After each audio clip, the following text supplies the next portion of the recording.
one of the big trends we're going to see going forward is this rise of the career portfolio. People moving away from the concept of just working for one employer for several years at a time and moving from company A to company B and progressing through their career in that sort of linear way. What we're going to see is a little bit more of a career mind map of opportunities coming around the individual, because people are looking for more from their work life. They're looking for more opportunities to build and grow, and people are looking for opportunities to really build out different sources of income and different work experiences so that they become a more attractive executive in the longer term. And I think, when you sort of start to get into the concept of, diversifying from that single source of income or that single employer, you really start to open your eyes to other opportunities. So there's obviously a huge raft of options that you can consider, paid and unpaid at this early stage, but you could certainly start to look at things like external advisory board seats. You could certainly start to look at serving on not-for-profit boards and giving back in the community and building up some leadership experience in a not-for-profit setting. You could look at other ways to commercialize your skills and experience, whether that be through coaching, mentoring, training. We have a lot of people who just start out really simply by volunteering at the local, soccer club or football club and doing training, coaching, umpiring. All these things can create a more well-balanced portfolio of activity. Now, obviously, if you want to go about this in the right way, you're going to have an overarching strategy for how you want your career portfolio to look.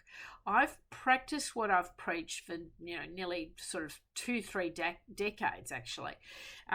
Putting together activity that complements each other to create a complete ecosystem that sits around me. So as I think about the activity I want to do in 2025, I'm going to be doing obviously board search. I'm going to be doing some private business mentoring. I'm going to be doing some capital raising. I'm going to be doing some business advisory work. And I'm thinking about how that would all kind of come together, how I want to operate in the year ahead, and then, of course, what types of engagements would complement with each other.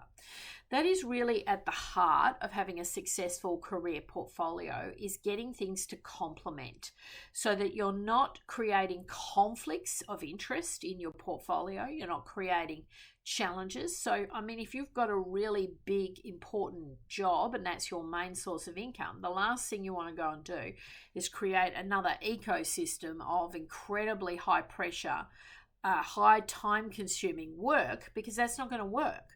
So you've got to kind of think about, well, what would work? What would suit that appointment? And it might be as simple as, well, I just want to get one external board seat. I'd like to serve in the not-for-profit community. It's not about money for me at this stage. It's more about experiences and building up different networks. So you've got to kind of really look at what's going to complement each other. And then you can kind of look at the execution of that strategy to achieve those goals. But I think it's going to be the theme going forward. I think you're going to have to be sensible about things. I think, these days people are looking for dual income, or they're looking to diversify income streams. They don't want to be reliant on one employer. Most people by this stage of the game have experienced some level of corporate restructuring or redundancy. We know there's a lot of artificial intelligence coming into the market, which is going to transform a lot of businesses. But it might mean that people are sort of left out on the hustings when these transformations are occurring. And so you have to transform yourself. You've got to be the master of your own destiny, and you've really got to think about the ecosystem. And at the heart of your career portfolio should also be your professional development plan. What are you going to do to continue to make yourself a highly desirable resource, a gun for hire, someone that people want to engage with and employ? And so thinking about the skills that you're going to need in the decade ahead and really starting to plan for that. And again, not resting on the laurels, not waiting for a company to put you on a training course. Over the next sort of 6-12 months, I'm going to be doing quite a lot of professional development myself. I'm doing mediation automation training. I'm doing artificial intelligence training. I want to understand more about AI and ethics in the boardroom. I want to understand more about ESG in the boardroom and ESG reporting. So these are things I've got to get up to speed with. And so I've got my kind of game plan for the year ahead. What do I need to do to achieve the goals? And of course, what do I need to do to be able to service those clients extremely well in my ecosystem? So perfect timing to get the planning done. Career portfolios are definitely the way that the trend is going.